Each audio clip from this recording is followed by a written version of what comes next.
शिरोमणि कृष्ण भक्त मीरा का विवाह चित्तौड़ के महाराजा राणा सांगा के ज्येष्ठ पुत्र भोजराज के साथ कैसे हुआ, क्यों हुआ और इसके बाद क्या परिस्थितियां हुई और श्री कृष्ण के साथ वो कैसे जुड़ी, ये सभी बातें हम इस कृष्ण भक्त मीरा के माध्यम से जान रहे हैं। आइए हम जानते हैं आगे। नमस्कार मेरे सनातनी परिवार, हम हिंदुस्तानी आर के चैनल पर आप सभी का बहुत बहुत स्वागत है।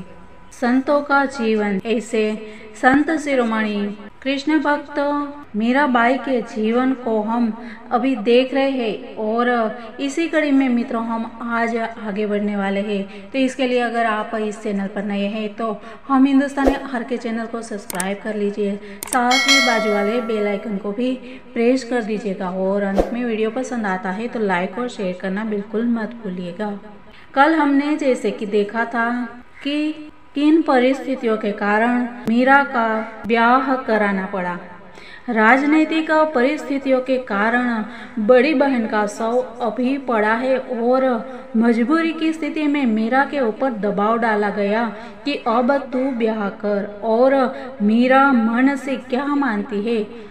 ऐसी विकट स्थिति आ गई। मन में तो सोचा था कि मैं कृष्ण की दासी बनके जीवन गुजारूंगी, पर यहाँ हालात ये हो गए हैं कि अब क्या करूँ। कहते हैं कि मीरा के मन में तो यह आया कि दूसरे से ब्याहने से तो अच्छा है कि मैं मर जाऊं, और महल की ऊंची अटारी पर चढ़ गई और ज्यों ही लगी छलांग मारने, कूद जाने को तैयार, पर पीछे से किसी ने रोक लिया। मुड़ के देखा तो कौन था, वही था, और वह कहता है, कृष्ण कहता है मीरा से, तू मेरी है, विवाह होगा तो देह का, तू तो मन से मेरी है, हृदय से मेरी है। अब जरूरी नहीं है कि कृष्ण वहाँ प्रकटे ही हो, कृष्ण मीरा के मन में भी प्रकट हो सकते हैं कि ब्याह हो जाने से तेरी भक्ति में कोई अंतर नहीं आएगा, चुपचाप कर ले। और मीरा ने स्वीकृति दे दी। घूंघट के तले अपने कृष्ण की मूर्ति को हृदय से लगाए ही फेरे लिए डोली में बैठी स्वांग रचा लिया। ख्याल करना, जब कोई एक्टिंग करता है तो अभिनय करते वक्त वह किसी का पति हो जाता है और किसी का भाई बन जाता है, पर पुत्र, पिता अथवा भाई का अभिनय नाटक करते हुए वह भीतर से जानता है कि मैं इसका भाई हूँ ही नहीं, यह तो स्वांग है, स्वांग रचा गया है।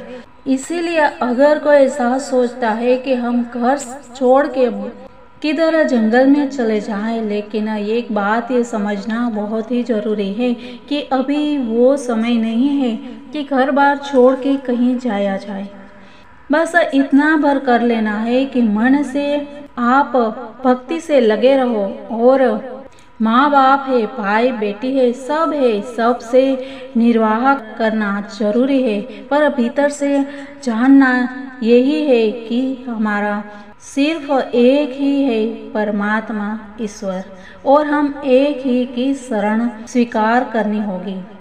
अगर संसार में सेवा करनी है, पति को संभालना है, माता पिता की आज्ञा में रहना है और बच्चों की देखभाल करनी है, पर भीतर से हमें ये हमेशा ही याद रखना चाहिए कि न मैं केवल इन्हीं का हूँ, न ये मेरे है, ये एहसास भक्त के भीतर हमेशा ही रहना चाहिए। इसीलिए आप तमाम भक्तों का इतिहास देख लीजिए। भक्त लोग सन्यासी नहीं हुए हैं, वे इसी जगत में रहे हैं, ब्याह किया, बाल बच्चे भी हुए, पर उन्होंने एक बात सिद्ध कर दी, तय कर लिया कि अगर आप अच्छे एक्टर हो तो आप ये सब निभा सकते हैं। ऐसे ही घर गृहस्थी में, इस संसार में, दुनियादारी में जहाँ हम रह रहे हैं, सब व्यवहार करो और बड़ा कुशल व्यवहार करना होगा। हर इंसान को उसकी स्थिति के अनुसार आदर, मान, सत्कार सब दो, और भीतर से इतना समझ लेना है कि हम इनके नहीं, ये हमारे नहीं है। ऐसा मान लेने से मजा बढ़ाएगा कि सब चलता रहेगा। तमाम हंसना, रोना, मिलना, बिछुड़ना, संजोग विजोग, जन्म मरण, और तुम सब कुछ करते हुए भी कुछ नहीं कर रहे होगे। कृष्ण भगवान जिसके लिए कहते हैं स्थित प्रज्ञ हो गया, जिसके लिए सुख दुख सम हो गया, मान अपमान सम हो गया, हानि लाभ सम हो गया, वही स्थिति भक्त के लिए भी हो जाती है। मीरा विवाह न करना चाहती तो वह कुछ भी कर सकती थी। अगर बड़ी बहन आत्महत्या कर सकती है तो ये बात सही है। मीरा के मन में भी एक बार ख्याल उठा था कि मैं कृष्ण को छोड़ के किसी और की हो जाऊं, यह हो नहीं सकता है। पर कृष्ण के उस प्रेम ने मीरा को यह बात समझा दी कि जीवन को नष्ट कायर लोग करते हैं। तुम क्या समझते हो, आत्महत्या करने वाले बड़े वीर होते हैं? वीर नहीं, सबसे बड़े कायर होते हैं। यह बात समझनी होगी। कायर आदमी ही अपने ऊपर अत्याचार अनाचार करते हैं। कायर आदमी ही स्वयं को मिटा देता है। डरना क्यों, स्थितियों का सामना करना सीखना चाहिए। स्थितियों से भागिए मत, डरिए मत, जूझ जाइए इनसे।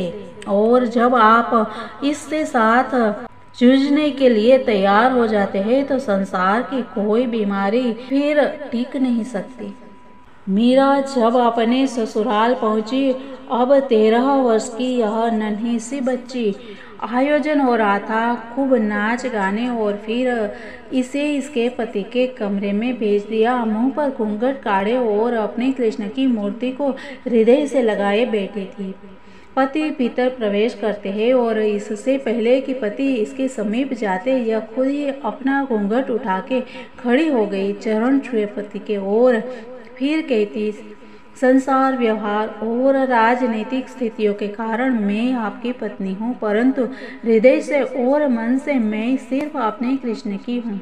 यह सोचना चाहिए कि आज भी राजस्थान में चले जाओ तो इतना लंबा घूंघट और आज से 500 साल पहले की क्या स्थिति रही होगी, और किस हालात में मीरा का ब्याह हो रहा है, और इस पर इतनी जरूरत, फिर उसमें इतनी हिम्मत कि वो कह रही है कि राजनीतिक स्थितियों के कारण आपसे मेरा विवाह हुआ है, परंतु मन से, हृदय से, प्राण से, तन से मैं अपने कृष्ण की हूँ। तो फिर पति ने पूछा कि मैं तेरा कौन हुआ? कहती है कि आप मेरे राणा हो, आपकी सेवा करूँगी, पर आपसे मेरा संबंध एक मित्र का होगा, पति का नहीं, क्योंकि मेरे तो गिरिधर गोपाल दूसरो न कोई। पति को लगा कि छोटी है ना, इसीलिए अभी शायद इसे समझ नहीं है कि ब्याह क्या होता है, तो उसने हंसी में ले लिया, मजाक में ले लिया, और फिर पूछा, बता तेरा कृष्ण कहाँ रहता है? उसे लगा कि शायद किसी आदमी का नाम है कृष्ण। कहती है मेरे मन में रहते हैं। पूछा, कभी उसको दिखाएगी नहीं मुझे? तो ओढ़ने के नीचे से उसकी मूर्त कर दी सामने कि ये रहा, इसको देख लो। और कहती है, राणा जी इसका रूप तो देखो। और राणा रूप देख के कहते हैं कि तेरा दिमाग खराब हो गया है क्या? कोई मूर्ति से भी ब्याह करता है? कहती है, यह मूर्ति सिर्फ तुझे समझाने के लिए है, मेरे लिए मेरा कृष्ण मेरे भीतर है, मेरे मन में, मेरे हृदय में है, और मैं तो इसके रूप को देख के मस्त हो गई हूँ। मीरा कहती है, रूप देख अटकी, तेरा रूप देख अटकी, देह ते विदेह भई, घर पर सिर मटकी, माता पिता प्रात बंधु सब ही मिल हटकी। सब समझाते हैं कि मीरा इस प्रेम के चक्कर में मत पड़। मीरा कहती है कि माता पिता प्रात बंधु सब ही मिल हटकी, तेरा रूप देख के मेरा मन अटक गया है। अब लोग कहते हैं कि भटक गई है, तो कहते रहो, प्रगट भयो पूर्ण प्रेम, लोग कहे भटकी, लोग कहे भटकी। मीरा के इस मदमाते प्रेम को देख के मीरा के माता पिता कहे कि ये भटक गई है, इसका दिमाग खराब हो गया है, पर अब तो चाहूं भी बिसारना तो बिसरता नहीं है। ख्याल करना इस बात को, इस भेद को समझने के लिए।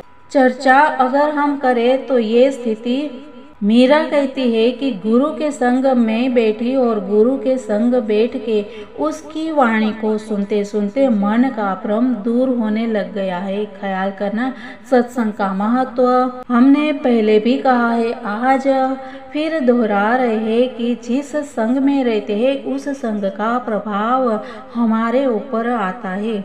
और फिर किसी रसिक संत के पास बैठने को क्यों शास्त्र इतना जोर देते हैं? इसीलिए कि आपके पास चाहे जितनी भी अच्छी पाक शास्त्र की पुस्तक हो, आपके पास जब तक आप उसे बनाना नहीं आता तब तक वह बेकार है। इसीलिए आप कितने ही ग्रंथों को पढ़ लीजिए, ग्रंथों में जिस रस की चर्चा है उस रस का संचार जीवन में होगा नहीं जब तक आप उसके पास बैठते नहीं। जैसे पाक शास्त्र की पुस्तक में कोई अच्छी सामग्री लिखी हो, उसे कोई तुम्हें बना के दिखा दे तो तुम्हें समझ आ जाती है, फिर बनाना उसका स्वाद लेना मुश्किल नहीं लगता। मीरा की भक्ति समझना बहुत ही कठिन है। मीरा कहती है कि मैं अपने प्रीतम अपने सांवरे के आगे नाचती हूँ, पर क्योंकि नाच नाच के मैं अपने प्रीतम के उस पद में पहुँच जाती हूँ, उस प्रीतम से एक हो जाती हूँ। मतलब उस सांवरे का ध्यान धरते मैं ही सांवरी हो जाती हूँ। अब यहाँ मीरा दीन भाव में आके मोह अबला पर कृपा कीजो, गुण गोविंद का गाऊ रे माए। मीरा दीन भाव से कहती है कि मैं तो एक साधारण सी स्त्री हूँ। मीरा कहती है कि मेरे गिरधर नागर इतना कृपा कर देना। काहे की कृपा कर देना? कि सोती सूरत जग जाए, मेरे मन में प्रेम के ढोल बजने लग जाए। जब ढोल की थाप उठती है तो नाचने को मन होने लगता है, दिल को कुछ होने लग जाता है।